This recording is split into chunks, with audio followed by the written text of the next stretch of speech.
हमने ऐसे जाल बिछाए हुए हैं कि कियारा रायजादा फंसेगी ही फंसेगी। ये सुनकर राघव कनिंगली स्माइल करते हुए बोला, हाँ उन्हें कल समझ आएगा, लेकिन तब तक बहुत देर हो गई होगी। वेद को लगता है कि वो ये खेल जीत गया, लेकिन एक्चुअल गेम अभी शुरू भी नहीं हुआ।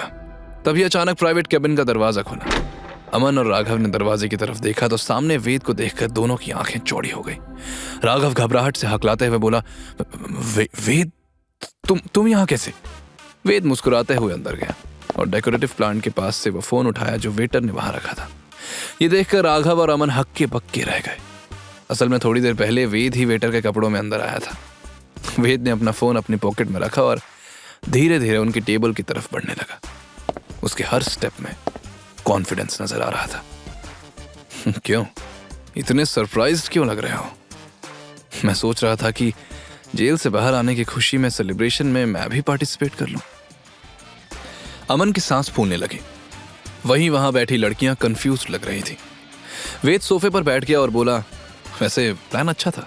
फेक विक्टिम्स का सेटअप, डुप्लीकेट बॉटल्स का arrangement, scripted drama, brilliant execution था यार। बात तो सही है तुम्हारी। आरके इंडस्ट्रीज सच में बंद हो जाती तो मेरी नौकरी का क्या होता? राघव का हाथ कांपने लगा। विस्की का ग्लास उसके हाथ से स्लिप हो रहा था। तब वेद ने अपने फोन में रिकॉर्डेड वीडियो प्ले किया। राघव और अमन के अपने ही आवाज सुनकर होश उड़ गए। तब अमन घबरा कर अपना कोट ठीक करते हुए बोला, जो किया है वो तुम्हारे परिवार ने किया। तुम ढूंढोगे भी तो मेरे खिलाफ सबूत नहीं मिलेंगे। इन लोगों ने ही सारा सेटअप किया था। ये सुनकर राघव की सिट्टी पिट्टी गुल हो गई। अमन, हाउ कैन यू से दिस? हमने तो सब। अभी उसकी बात पूरी भी नहीं हुई थी कि अमन ने घूरते हुए उसे देखा और राघव की बोलती बंद हो गई। तब वेद मुस्कुराते हुए बोला, लिसन वेरी केयरफुली, ये मेरी लास्ट वार्निंग है। अब अगर आरके इंडस्ट्रीज के अगेंस्ट कोई भी एक्शन लिया या कियारा को कोई भी प्रॉब्लम हुई। उसने पॉज लिया और डायरेक्ट उनकी आंखों में देखकर आगे कहा, तो रिमेंबर वन थिंग, लास्ट दारू पी लो, जितनी पी सकते हो, क्योंकि जो कुछ भी किया है उसका रिटर्न जरूर मिलेगा, क्योंकि मैं हूं तुम्हारा कर्मा। राघव और अमन घबराते हुए एक दूसरे को देखने लगे। वेद की आंखों में जो इंटेंसिटी थी वो क्लियरली बता रही थी कि ये कोई कोरी धमकी नहीं थी। वेद वहां से निकल गया, लेकिन वो रायजादा मेंशन नहीं गया तो फिर कहां गया? अगली सुबह कियारा अपने कैबिन में परेशान होकर खिड़की से बाहर देख रही थी। नीचे मीडिया वैन्स की लाइन लगी थी। आज उसे प्रेस कॉन्फ्रेंस करनी थी। उसने एक बार फिर वेद को कॉल किया, लेकिन वेद का नंबर बंद आ रहा था। पिछली रात से वेद का कुछ अता पता नहीं था। अब कहां रह गया ये? तभी कैबिन का दरवाजा खुला और उसकी असिस्टेंट सीमा अंदर आई। मैम, एडवाइजरी बोर्ड से मल्टीपल कॉल्स आ रहे हैं। बोर्ड मेंबर्स प्रेशर डाल रहे हैं कि इमीडिएट प्रेस कॉन्फ्रेंस से पहले सब सॉल्व करो, अदरवाइज आपको ही सारी रिस्पॉन्सिबिलिटी लेनी पड़ेगी।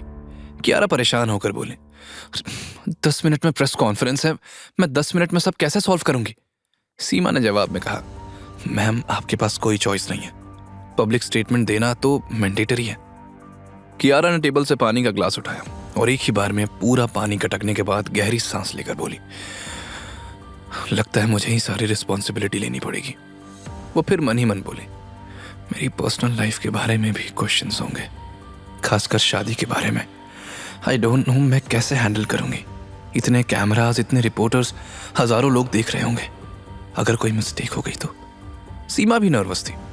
उसने कियारा से कहा, मैम हमें कॉन्फ्रेंस के लिए नीचे चलना चाहिए। कियारा ने गहरी सांस ली और सीमा के साथ कैबिन से बाहर निकल गई। आरके इंडस्ट्रीज के बाहर मीडिया का जमावड़ा लगा था। 15+ न्यूज चैनल्स के ओबी वैन्स, 50+ जर्नलिस्ट, फोटोग्राफर्स, कैमरामैन सब खड़े थे। वहां स्टेज पर ढेर सारे माइक्स थे और सामने लगे हाई डेफिनेशन कैमरास हर एंगल को कवर कर रहे थे। बैक स्टेज में कियारा फाइनल प्रिपरेशंस कर रही थी। मीडिया के सवालों के बारे में सोचकर ही उसके हाथ कांप रहे थे। जब कॉन्फ्रेंस का टाइम हो गया तो कियारा गहरी सांस लेकर बोली, ओके लेट्स डू दिस। जैसे ही कियारा स्टेज पर आई, उसे देखते ही एक पल के लिए प्रेस कॉन्फ्रेंस एरिया में सन्नाटा छा गया। सभी कैमरामैन रेडी थे और रिपोर्टर्स अपने सवालों के साथ तैयार थे। कियारा को ऐसा लग रहा था जैसे वो किसी मीडिया सर्कस में फंस गई हो। वो कॉन्फिडेंट होने की कोशिश कर रही थी, लेकिन उसकी नर्वसनेस क्लियरली दिख रही थी। उसके बैठते ही मीडिया ने सवाल शुरू किया, क्या यह सच है कि आपकी कंपनी खुद ही अपने ब्रांड की फेक वाइन बना रही है ताकि आप लॉस रिकवर कर सकें? कियारा ने कॉन्फिडेंस के साथ कहा, ये झूठ है।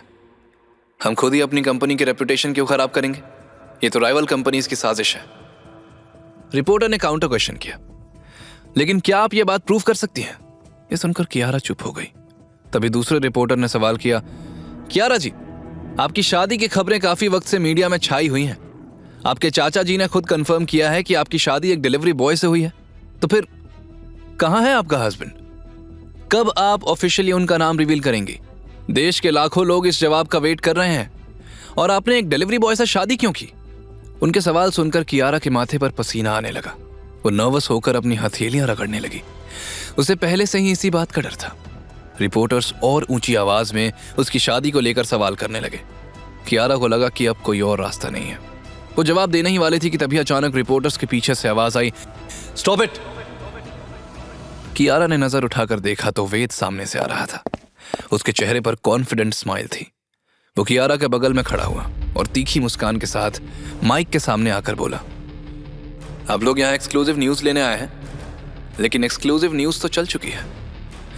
Quite sad to see you not updated. ये सुनकर कियारा और मीडिया सब शॉक्ड थे। वेद किस एक्सक्लूसिव न्यूज की बात कर रहा था? हर कोई कंफ्यूज्ड था कि ये मिस्टीरियस पर्सन कौन है जो इतनी कॉन्फिडेंस से बात कर रहा है। एक्सक्यूज मी सर, आप कौन हैं? यहाँ आपको किसने बुलाया? ये मिस कियारा का प्रेस कॉन्फ्रेंस है। वेद ने मुस्कुराते हुए कहा, मैं कियारा मैडम का असिस्टेंट हूँ और जिन सवालों के लिए आप यहाँ आए हैं उसका जवाब आपके सामने है। ये कहकर वेद ने एक मिस्टीरियस स्माइल दी और अपनी जेब से एक रिमोट निकाला। सभी रिपोर्टर्स की नजरें उस रिमोट पर टिक गई। रिमोट का बटन प्रेस करते ही सामने टेम्पररी स्क्रीन पर एक शॉकिंग वीडियो प्ले होने लगा। वीडियो देखते ही पूरा एरिया साइलेंट हो गया। स्क्रीन पर किसी छोटे से न्यूज चैनल की एक्सक्लूसिव न्यूज चल रही थी। Breaking news, RK industries wine poisoning case में शॉकिंग ट्विस्ट। इन्वेस्टिगेशन में सामने आया है कि असली कल्प्रिट कोई और है। अब हुआ आरके इंडस्ट्रीज का नाम साफ। स्क्रीन पर लाइव फुटेज दिख रहा था जहां वेद पुलिस के साथ खड़ा था और एक मिडिल एज्ड आदमी हथकड़ी पहने हुए था। तब पुलिस ऑफिसर ने माइक में कहा, यह व्यक्ति आरके इंडस्ट्रीज की फेक वाइन बॉटल्स बनाकर बेच रहा था। इसके गोडाउन से 200 प्लस डुप्लीकेट बॉटल्स बरामद हुई हैं। हमने इससे पूछताछ की है और इसका कहना है कि यह फेक वाइन बिजनेस लंबे समय से चल रहा है और आरके इंडस्ट्रीज का इससे कोई लेना देना नहीं है। बाकी हम और तहकीकात करेंगे कि इसके पीछे किसका हाथ है। यह न्यूज देखकर कियारा ने राहत की सांस ली और वहीं सामने खड़े एम्प्लॉइज खुश होकर तालियां बजाने लगे। कियारा मन ही मन बोली, एक बार फिर वेद ने मेरी हेल्प की। वहीं सभी रिपोर्टर्स का मुंह खुला का खुला रह गया, क्योंकि असली एक्सक्लूसिव न्यूज तो एक छोटे चैनल को मिल गई और सब बड़े बड़े न्यूज चैनल्स यहाँ कॉन्फ्रेंस में बिजी थे। अब उन्हें पछतावा हो रहा था। वहां मौजूद कैमरा ऑपरेटर्स ने तुरंत फोकस बदलकर स्क्रीन को कैप्चर करना शुरू किया। तब वेद ने कॉन्फिडेंटली कहा, जब आप लोग झूठी खबर चैनल पर चलाकर आरके इंडस्ट्रीज का नाम बदनाम कर रहे थे, तब आरके इंडस्ट्रीज के लोग एक्चुअल इन्वेस्टिगेशन कर रहे थे। एक रिपोर्टर ने सफाई देते हुए कहा, हमें तो पता ही नहीं था कि ये सब फेक था। आगे की कहानी जानने के लिए देखें अगला एपिसोड सिर्फ पॉकेट एफएम के YouTube चैनल पर और के फॉर किंग के सारे एपिसोड्स को सुनने के लिए डिस्क्रिप्शन में दी लिंक से डाउनलोड करें पॉकेट एफएम ऐप।